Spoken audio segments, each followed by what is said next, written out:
నమస్తే నా తెలంగాణ ప్రజలారా, నేను మీ తెలంగాణ రాజుబాయిని. నేను ఇక్కడ లంకె బిందెలు వచ్చిన చెప్పులు లైన్లో పెట్టుకుంటే ఎత్తుకపోతున్నారు, అప్పు ఉట్టట్లేదు, నన్ను కోసిన రూపాయి వెళ్ళదు, 3 సంవత్సరాలు అయిపోయింది, ఇంకా 2 సంవత్సరాలే మిగిలి ఉంది, ఇక నన్ను ఇబ్బంది పెట్టకూరి, మీరు ఇబ్బంది పడకూరి, నేను ఎక్కడో ఒక దగ్గర కూర్చుంటా. ఈ 2500 మహిళా స్కూటీలు, తులం బంగారము, 4000 పింఛన్ 6000, ఈ విద్యార్థికి ఉద్యోగాలు జర్ర దండం పెట్టి వేడుకుంటున్నా. నేను మీ రేవంత్ రెడ్డిని మాట్లాడుతున్నా. ఇక నుంచి నన్ను ఇబ్బంది పెట్టకూరి, ఈ 2 ఏళ్ళు నన్ను ప్రశాంతంగా బతకని అని చెప్పి ఇక రేవంత్ రెడ్డి గారే తన మాటలో చెప్తుండు. ఒకసారి మనం ఆ వీడియో అయితే చూద్దాం. సార్కు ఎన్ని కష్టాలు వచ్చినాయని చెప్పి.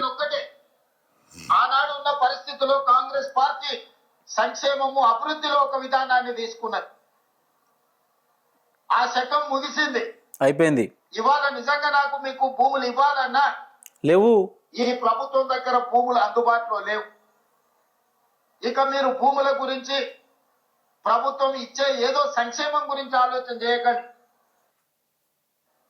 ఇలా దళితులకు గిరిజనులకు ఇక మా ప్రభుత్వం సంక్షేమ పథకాల గురించి మీరు ఆలోచించవద్దు అయ్యా.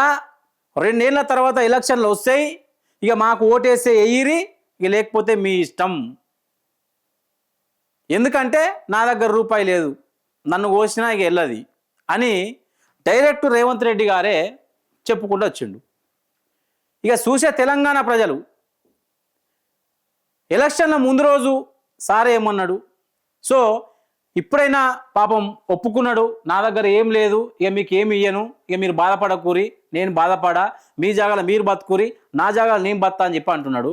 మళ్ళా 2028లా మరి మళ్ళా ఏమన్నా 6 గ్యారంటీలు పోయి 12 గ్యారంటీలు తెస్తారా, లేకుంటే వేరే ఎవరన్నా వచ్చి 5 తులాల బంగారం 10 తులాల బంగారం అని అంటే తెలంగాణ ప్రజలు ఏం చేస్తారు? మీరు ఏం చేస్తారో కామెంట్ పెట్టురి. ఆ కామెంట్ పెట్టిన దాన్ని పట్టుకొని నేను ఒక మంచి వీడియో చేస్తా. అంతవరకు చూస్తూనే ఉండండి మా max news Telangana. Thank you.